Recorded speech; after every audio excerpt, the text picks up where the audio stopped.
Good afternoon, students. It's my delight to be back with you for our session, our Youth Security Forum session this afternoon with Mr. Jim McDonnell from the Nevada test site. I'm just going to stick with that, and he'll introduce himself.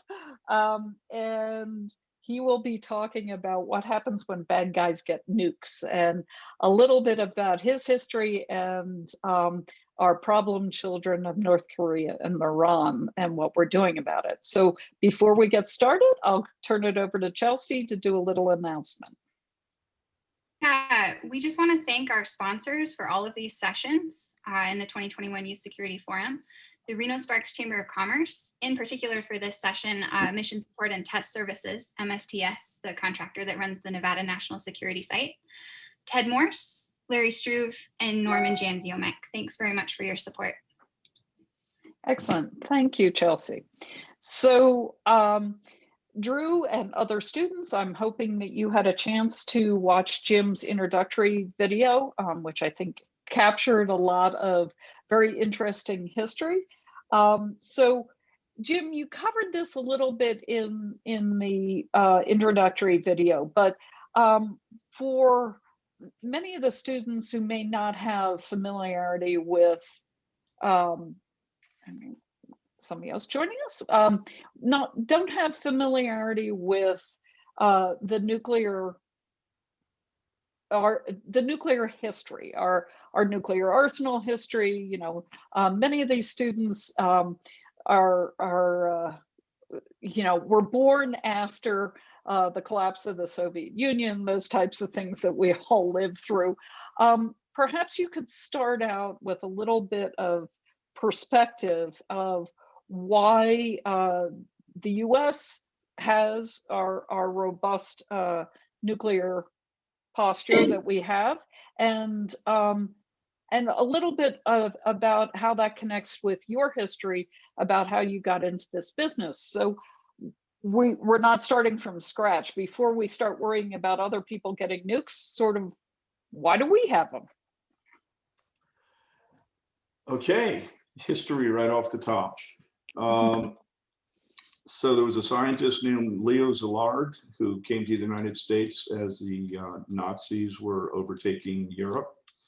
And he was very concerned about a German experimentation program on the possibility of nuclear fission, which would create a tremendous amount of energy. He got Albert Einstein to write a letter to the president, Franklin Roosevelt at the time. And it was the driver for creating what was called the Manhattan Project. So the United States, and working with the Brits, built a program that was across the United States in several locations to build a nuclear weapon. That was led by Dr. Oppenheimer, who put the laboratory at Los Alamos, New Mexico. It was actually a boys' school that he went to as a kid, and he was looking for somewhere remote. So that's how Los Alamos got picked. And we ended up using 2 of those devices against Japan to end World War II. The German program had collapsed as Europe was lost in the war, so they did not become a threat. However, in the 1940s, Stalin was the head of the Soviet Union, who was a partner of ours in World War II. They acquired the design information for how to make a nuke, and between 1953, I think, was the first big test for the Russians. In 1989, so in 1989, the Federal Academy of Scientists estimated publicly that there was about 70,000 nuclear devices between the Russians and the United States at the time. So the Soviet Union, but the Russians. And so 70,000, so you can just imagine that as a number of devices that, you know, the size of a single one could destroy a large part of a large city. During that period, though, the good news piece of it was that the Soviet Union had absolute control over their systems, and the United States had absolute control over their systems. So while we had a very dangerous bipolar or by threatening, however you want to put it, two-part superpower standoff during the Cold War, there was a lot of controls. The Cuban Missile Crisis in, I think, 1962 timeframe was probably the closest that we came to actually going to war, a nuclear war with the Soviets, but that was defused. And that was during President Kennedy's regime. So what happens at the end of the 1980s really makes a big difference, and it changed my life as it did a lot of other people, was the Soviet Union started to collapse. The became what was called the former Soviet Union. It was an interim federation of states, but they started to lose control over the vast numbers of nuclear weapons that they had in their stockpile. Senator Sam Nunn went over to Russia and met with Chairman Gorbachev when he was leading the Soviet Union. And there had been a very short coup where the military took over the state, put the president in what they call a dacha, a house out in the woods. And Senator Nunn was real concerned about what happened with the nuclear codes, who was in control of the ability to pull the trigger if something happened. And he came back to the United States.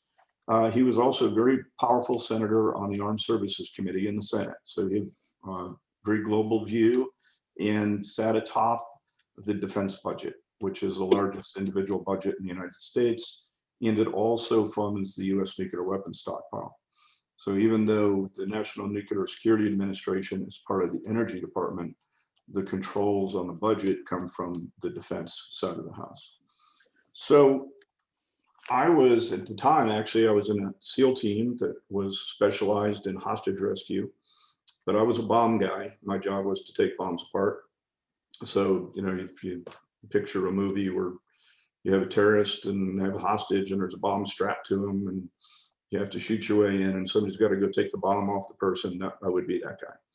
So probably not best in judgment for careers, but it was sort of fun. Obviously, you were good at it because you're still here, Jim. Yeah, I can still order 5 beers with one hand. So what happened then? The Soviet Union collapsed, and General Colin Powell, who later became Secretary of State, was the chairman of the Joint Chiefs of Staff. He talked to my boss, who's a general named Bill Garrison, and he said, "What are you going to do about this loose nuke stuff?" And I started down a path in 1992 of putting together a team that could go anywhere in the world and take a nuclear device away from a terrorist if it got into somebody's hands that would be unacceptable to the country. Now, at the same time, Senator Nunn got Senator Lugar with a program called Nunn-Lugar to put a tremendous amount of money into trying to help the former Soviet republics secure the nuclear weapons stockpile that they had. They built a lot of detection equipment, physical security, those types of things. And then over the last 30 years, we have continued to increase the capability in the United States to locate, detect, and go after a loose nuke, should there be one, even to the point where I mentioned in the video, I believe, that every single container coming off of every single ship that comes into the United States goes through a radiation portal monitor before it does that. Now, before that, for those of you that are big data folks, our Customs and Border Protection Organization actually has a place called the National Targeting Center, where they track every single ship moving in the world, all the containers on it, what are in those containers, where did they come from, where did that ship stop, did it turn off its locator beacons for a certain amount of time, and are there things suspicious? So that will also drive looking for radiological material coming into a port. Separately, there was a Nunn-Lugar II legislation in 1996 in the Defense Authorization Act, which was after the Oklahoma City bombing in 1995. That was down in the Murrah Federal Building. Tremendous amount of people got killed. 1993, there was a bombing of the World Trade Center, called the first World Trade Center attack. So international terrorism was on the rise. We had pretty good intelligence that terrorists were willing to try to get a nuclear device and use it if they could.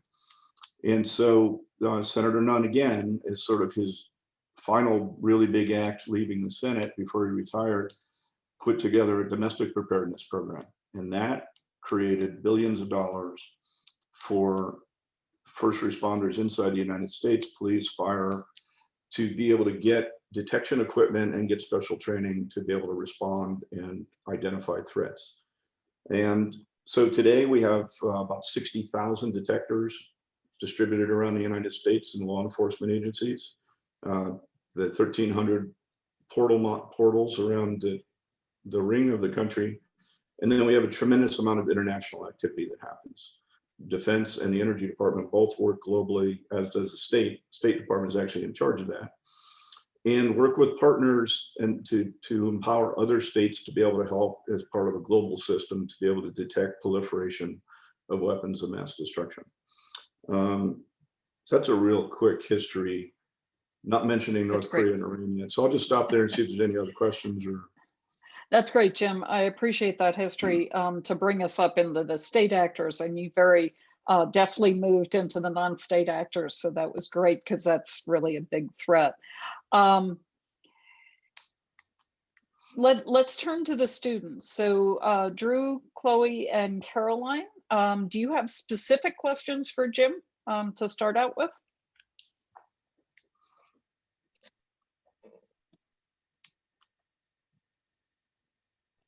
I can't think of any right now. Okay, I'm going to continue to ask questions. Why don't you guys think about your questions? You're welcome to put them in the chat or raise your hand or motion to me, and we can go live. Is that okay? Yeah. Great. So Jim, when we think about you've given a really great perspective into your history, from special forces to the government funds putting huge amounts of money into both locking down nuclear devices in other places and other countries, particularly after the fall of the Soviet Union, and then some of the things that we are worried about in terms of devices coming into the country. But could you talk a little bit more about what it would take? Let's talk about just non-state actors for now. What would it take for let's just hypothetically say Al-Qaeda-like organization to get a hold of, deliver, and cause damage, cause great harm using a nuclear weapon? How worried are we that these groups will do this? And what would it take for an organization to actually do that? Because there's a lot of hype out there about all they need to do is get their hands on a device and then they could blow up a stadium in Baltimore, I think was the scenario. right. Yeah, Tom Clancy. Right.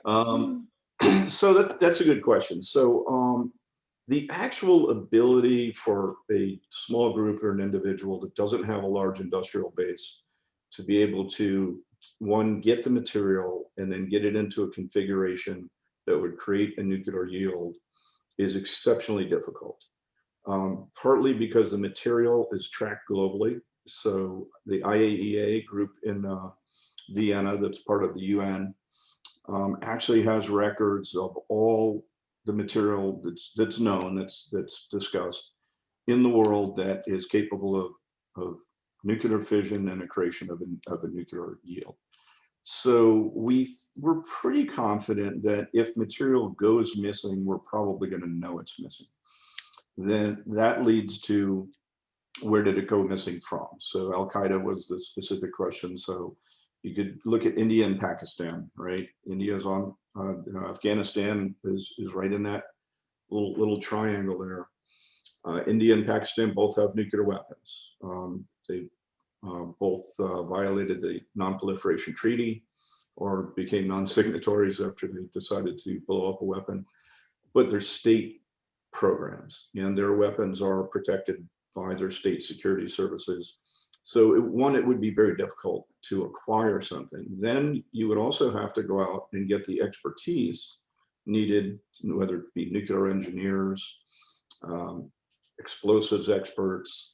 There's quite a bit of infrastructure needed to take just the material and get it into a configuration that would have to be used. That lends itself to being intercepted by our international security services. There's no secret that at this recording is probably being recorded someplace other than just our recording for it. But there is, there's a large network looking for people talking about building a bomb, trying to hire somebody to build a bomb, that type of thing. And then we have like the Homeland Security Department by itself, not counting all the other law enforcement agencies, has counterproliferation investigators in over 60 countries around the world. So we have US special agents that specialize in counterproliferation throughout the globe, working with their counterparts to help them identify if there's a loose nuke out there. So the likelihood is actually pretty low of somebody getting something, transitioning it into a real threat. The problem with it, though, is it's one of those zero tolerance type of events. It's so catastrophic that we can't afford to fail. When I was at the Homeland Security Department in the Trump administration, I was responsible for chemical, nuclear, and biological weapons. And what we saw was a couple of chemical events that took place. There was a couple of Russians that tried to do an assassination in Salisbury, in England, with what's called the Novichoks, or the next generation, fourth generation nerve agents. And Kim Jong-un killed his half brother, or had him assassinated, in, I think it was Kuala Lumpur airport. So while we were looking, and very concerned about the nuclear threats, there's also the other things that are going on out there. And frankly, they're going to be much easier. So I don't think it's a high risk, but it's extremely high consequences, which is why so much effort goes into it. Excellent, Jim. Thank you very much for that. Perhaps we can take a step back and actually, just because I'm not sure how much of this history is covered, the students have had, who are the countries that currently have nuclear weapons? Wow, that's a good one. You might know this better than me. But so it's us, the UK, the French, the Russians, North Korea, Pakistan, India, China. Yeah, of course, China. Because I think that's it. That are declared. That are declared. So when the former Soviet Union broke up, we did have Kazakhstan and the Ukraine had nuclear weapons, and luckily, much thanks to many of your programs, we were able to get rid of those programs from those countries. So here's the question. Here's why I'm asking the question. Okay, so there are lots of countries out there that have nuclear weapons. Luckily, to date, there's been no non-state actor, no transnational threat organization that has gotten their hands on a nuclear weapon. So from the US perspective, why do we care who has them and who doesn't? So I'm sure the students have heard a lot about North Korea, and we're working very hard now. They've already gotten nuclear weapons, and we're trying to get them to get rid of them. We're doing a lot of effort on the other side of the world with Iran to make sure they don't get them. Why do we care? So that's a good question.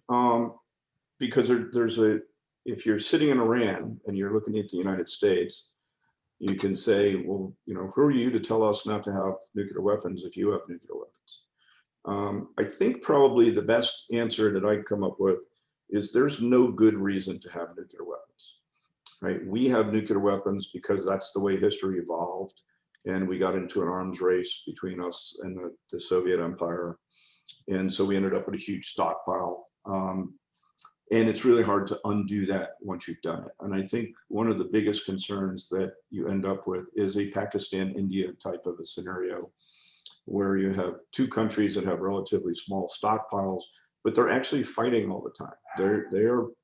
There's active fighting between India and Pakistan over Kashmir, a northern region there that's been disputed since Pakistan was spun off. And so the level of instability is really the big concern. And it's very much a last course of action, extreme type of a device that would be used.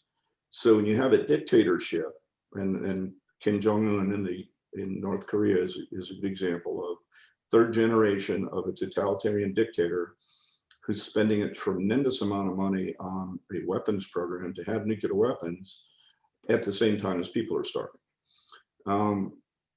He wants those weapons to keep him in power. And he looks at a case like Libya, where Muammar Gaddafi gave up his nuclear weapon program in a deal done with the United States, and Gaddafi is now dead and he was overthrown. So now you have a dictator that's running a country that is very unstable, it's surrounded by enemies, sitting on a bunch of nuclear weapons. And so it's not a stretch to think that he would use those if it came to the choice of losing power or launching those weapons. So that's really where the United States interest comes in, because you have, at this point now, and this is public information, North Korea probably has the ability to launch a missile that can make it all the way to Washington State with a nuclear warhead. And that's a huge deal if you happen to live in, Seattle or Alaska or Hawaii, or so it's a big deal. And the consequences of one small mistake can be just catastrophic. Excellent, Jim. Thank you for that. Students, do you have specific questions for Jim, either about what we're doing to counter organizations or governments from getting nuclear weapons, or questions for him about the programs that we have in Nevada that are working hard to address these issues? So do you have any specific questions? So I guess on the topic of like observing nuclear weapons and tracking other countries and all of that, do we have any kind of like treaties or regulations like officially that state what countries are allowed to do for one another involving nuclear weapons?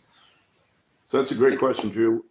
So yes, I mentioned the IAEA. So the Non-Proliferation Treaty is a treaty that is signed by, I think it's over 100 countries. And it defines the obligation, 190 maybe. 190. Yeah, it's, and it provides the baseline for what countries commit to do and not to do. So for example, the United States, as a signatory of this, is a declared weapon state, but we also have a commitment under that treaty to not share nuclear weapons information with any other state, even if they're a very close ally. Take Australia, for example. Australia doesn't have nuclear weapons. We are prohibited by that treaty from sharing any nuclear information with them that would help develop a weapon. If somebody violates that treaty, as Iran has been assessed to be doing because they were trying to develop a weapons program, then international sanctions tend to be put in place. So the NPT is really the driving force. And then the IAEA, which again is part of the UN, all of the member states will get together every year. I was in Vienna about 2 years ago, and update these things and put programs in place and agree, for example, inspection regimes. So the IAEA will go into all these different member states and inspect nuclear sites to include reactors, and just say, are people doing what they really say they're doing? In cases where there's violations, there's caveats where detectors may be put in place. The IAEA folks may bring containers in and seal nuclear material up within that state. They don't take it out of the state, but they put controls in place that can be audited and kept track of. So they're very, very robust international regime that's developed over the last several decades. That's great, Jim. Drew, I hope that answers your question. We also have treaties directly with Russia now, former Soviet Union. I actually served on the implementation commission for the START treaty, which is the treaty with Russia that limits the number of weapons or number of warheads we can have, because you put multiple warheads on a missile, for instance, and that limits it to a certain number. And when the Biden administration came in, they just put in a 5-year extension on that treaty with Russia, which controls the number of warheads that each side can have, and it also allows for inspections. So one of the things that I did when I was working for the Pentagon was I used to host Russian teams coming over to inspect one of our missile launching test sites in California and allow them to see what was going on. And then we would go meet with them in Geneva and argue about whether or not they were indeed staying with the letter of the law of the treaty. So we do have international treaties to that regard. I hope that answers your question. Yeah, it did. Thank you. Yeah, and actually I'd like to add something there too, because what Maureen said, sort of, there's a bunch of treaties that were developed over the years between us and the Soviets, but there's also the nuclear test ban treaty.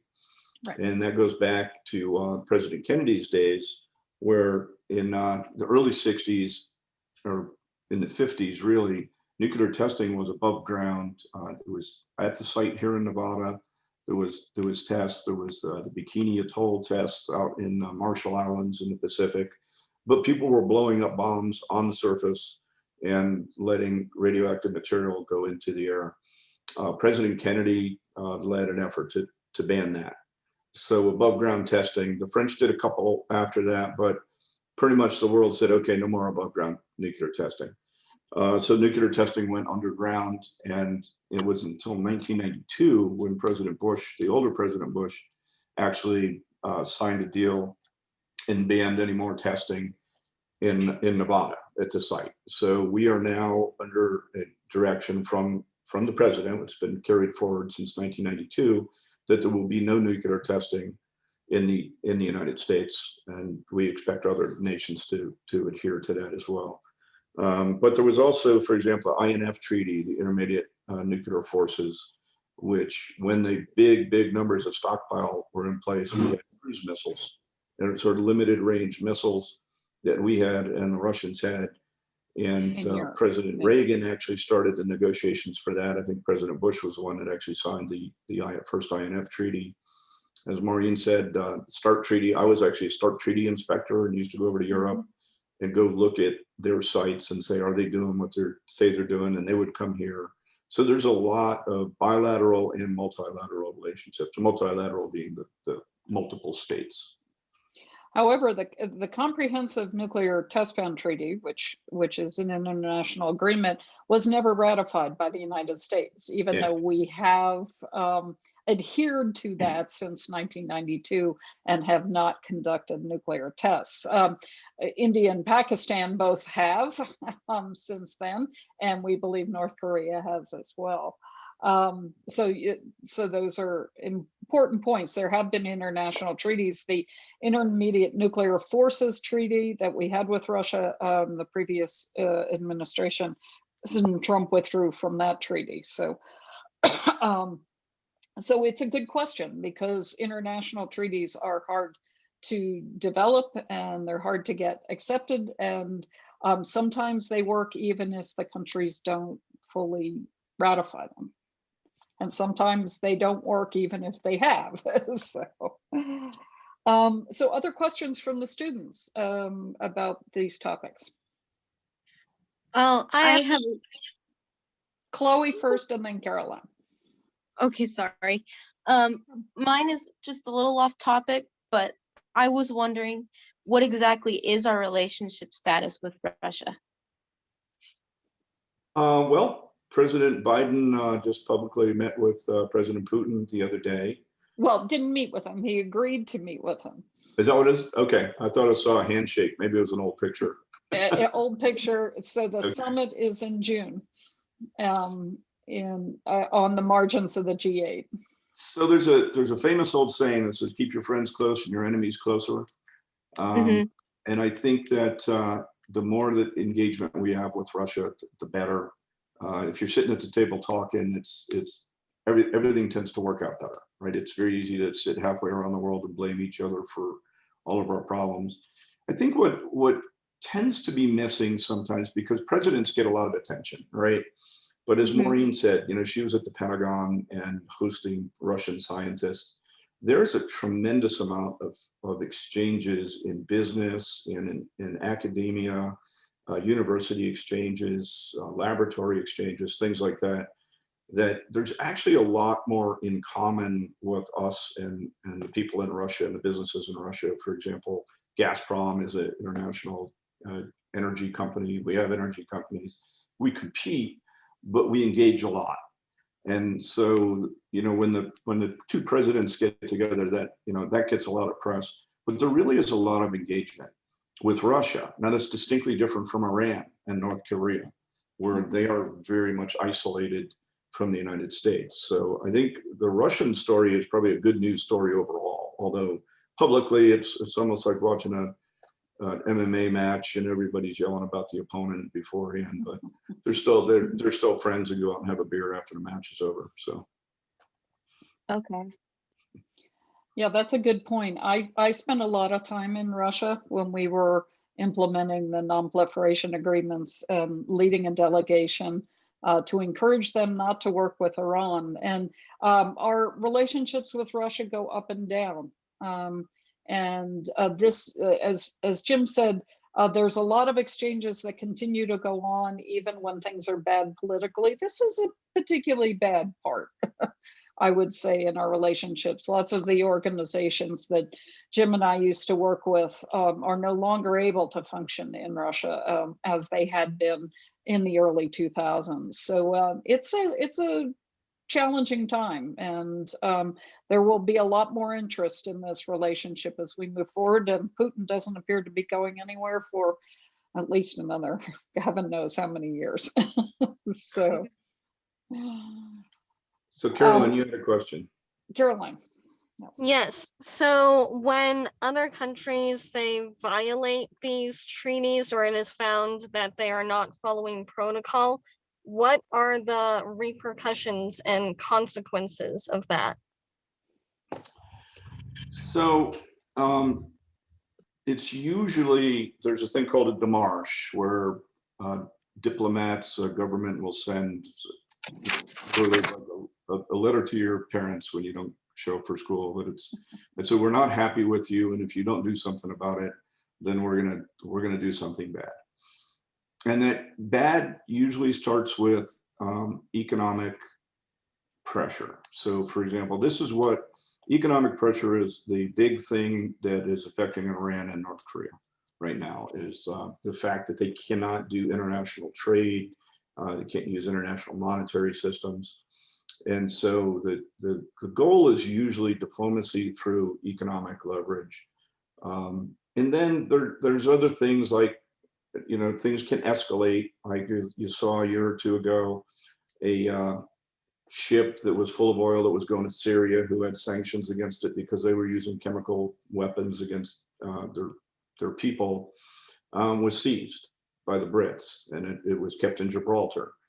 And that has a huge economic impact. So the tendency is to be sort of speeches at the UN and things like that, but then it starts moving into economic sanctions, and that tends to start choking off people. And that economic sanctions are very, very effective. It's rarely military intervention. Good question. Good question. As you can imagine, it's not easy to force a country to do something or stop doing something. So diplomacy and economics are definitely much safer than military engagement. Other questions from our students?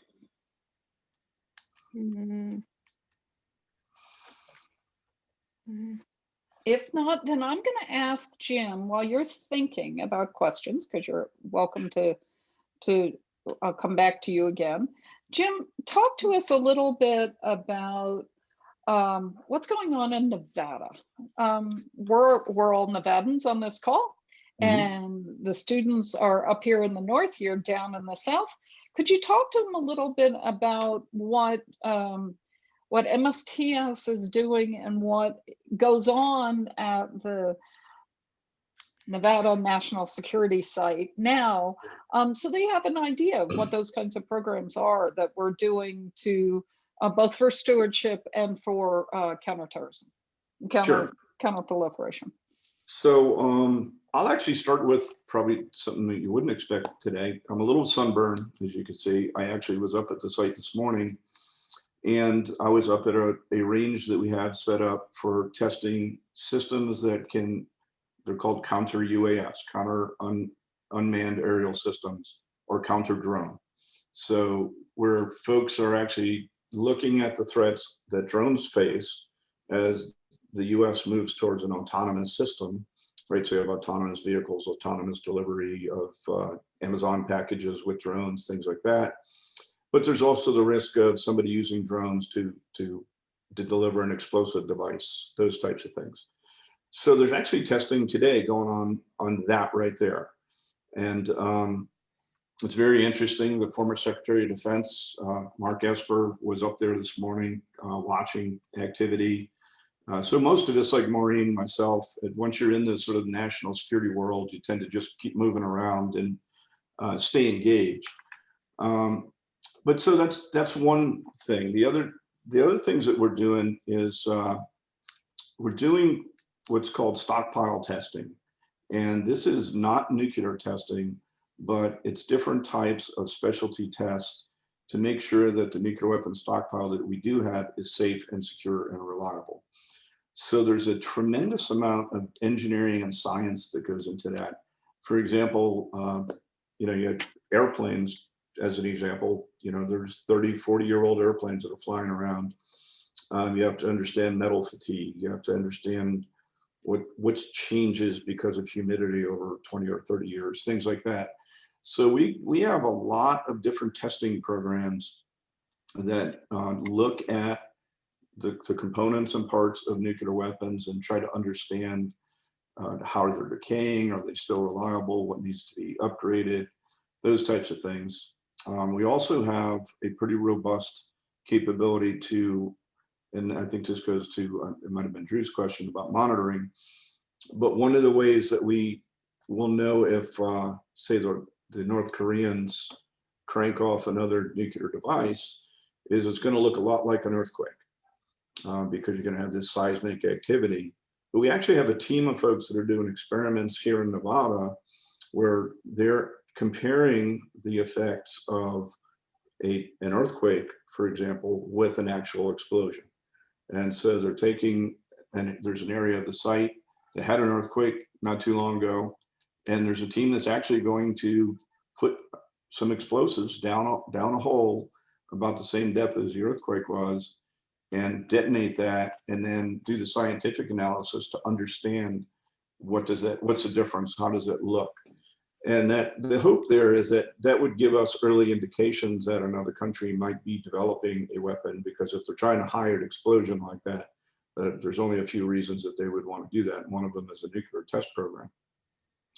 And then other things that we do is we spend a lot of time thinking about what international partners are doing and how we would detect the various activities going on. So we can replicate things at the test site that might be happening overseas and do experiments on them, those types of things. We also have what's called the Remote Sensing Lab and the Special Technologies Laboratory. Special Technologies Laboratory is actually in Santa Barbara. And they're both laboratories that were built to advance detection systems.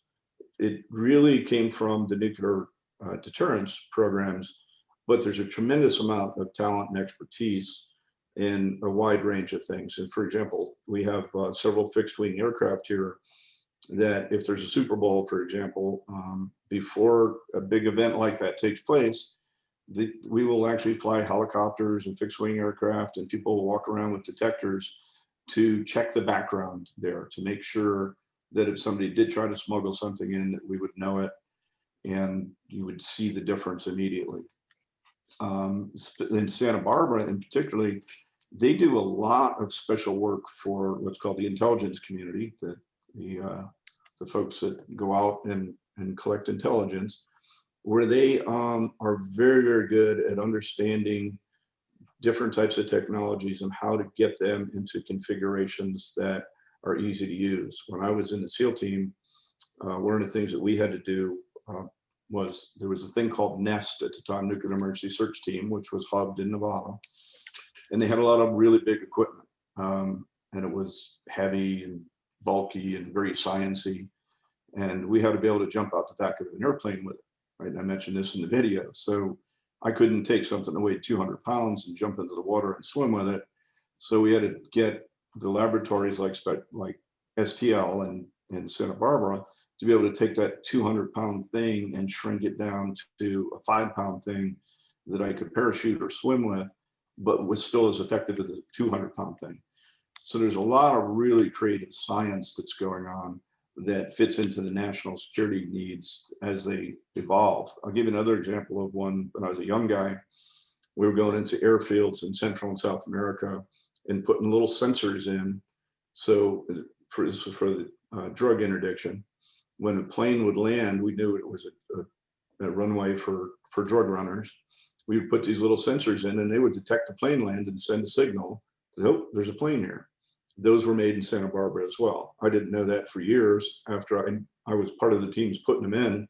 It was probably 15 years later, I visited Santa Barbara and they had one of these in a case. And I was like, yeah, I've seen that before. That's pretty cool. So there's a lot of amazing stuff going on. Excellent. Thank you, Jim. That was great. Other questions from our students?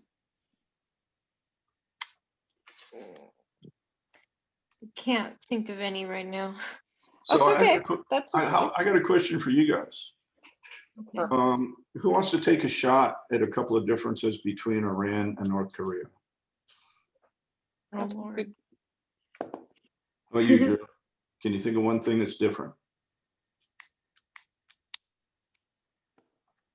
We'll give you a hint. So we have an Islamic republic, right? And then we have a communist dictatorship. And then we tend to bin them together as nuclear pariahs.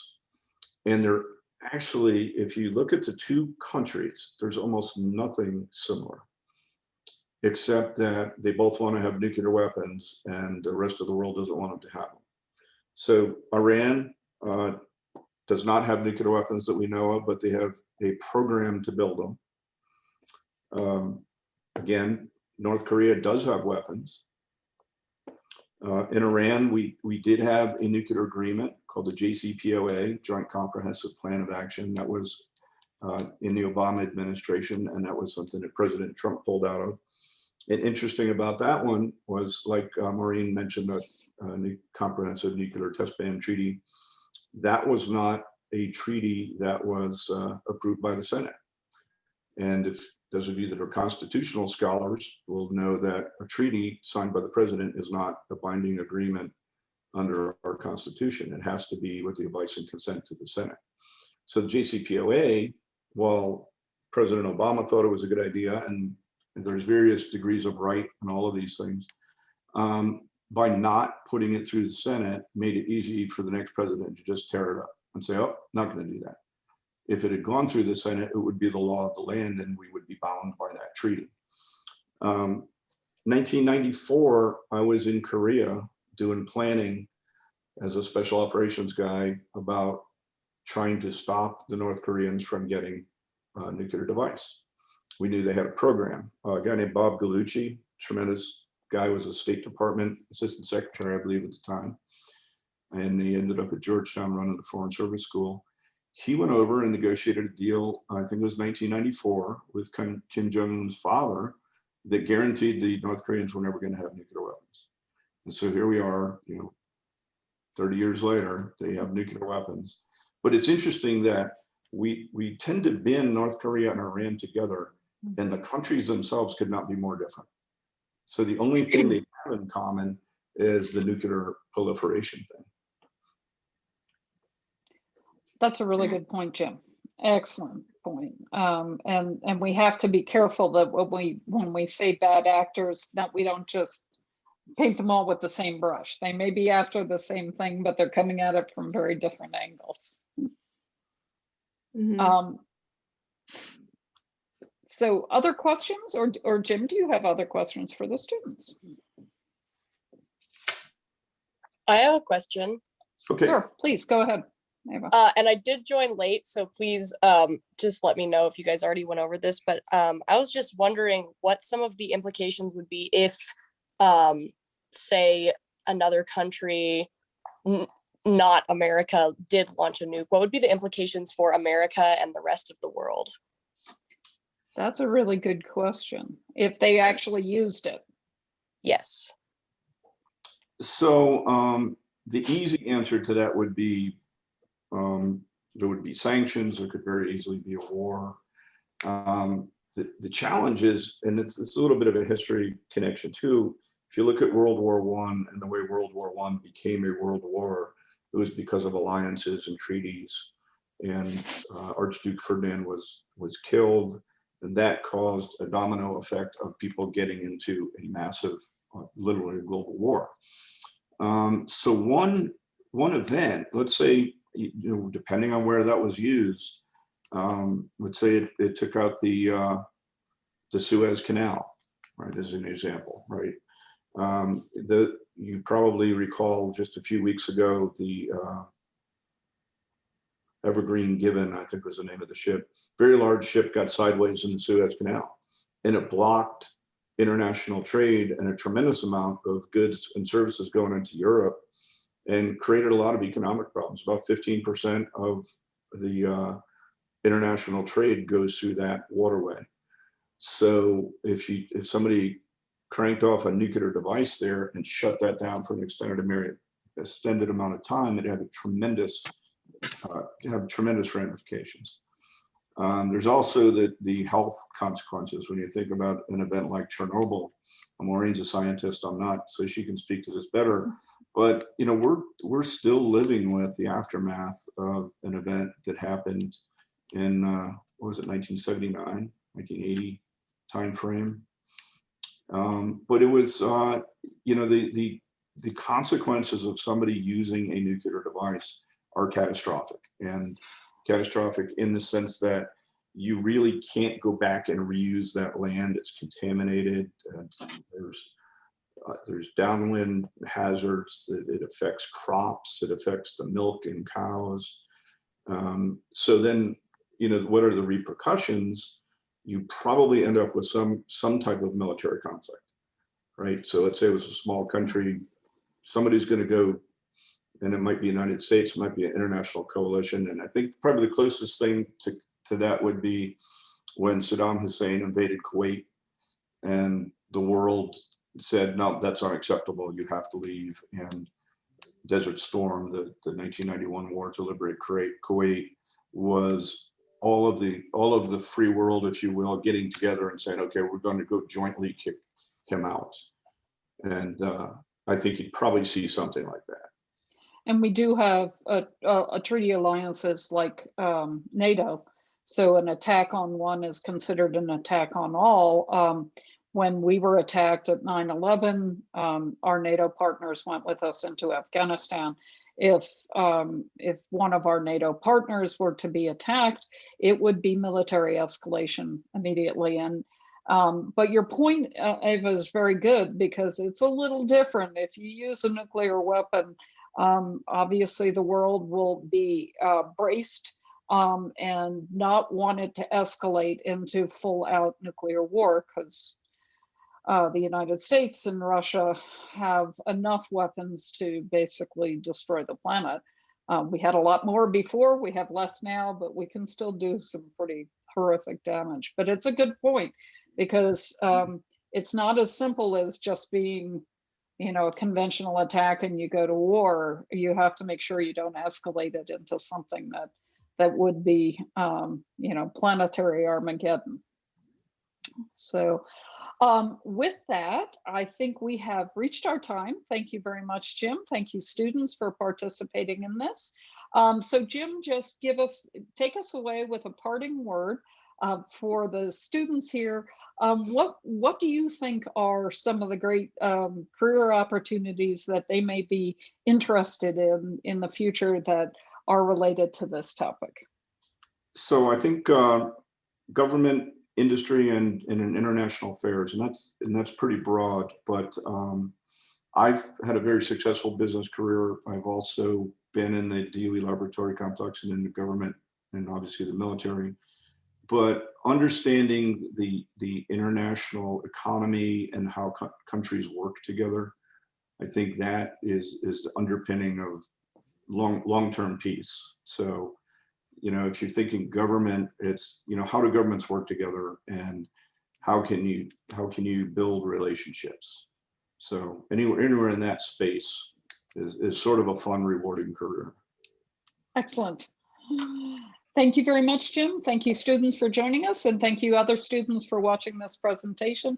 We hope you found it informative, and we wish you all well in your future endeavors, and hope to see some of you back again next year. Thank Thanks, you. Thank you. Take care. Bye-bye. Thank you. Bye.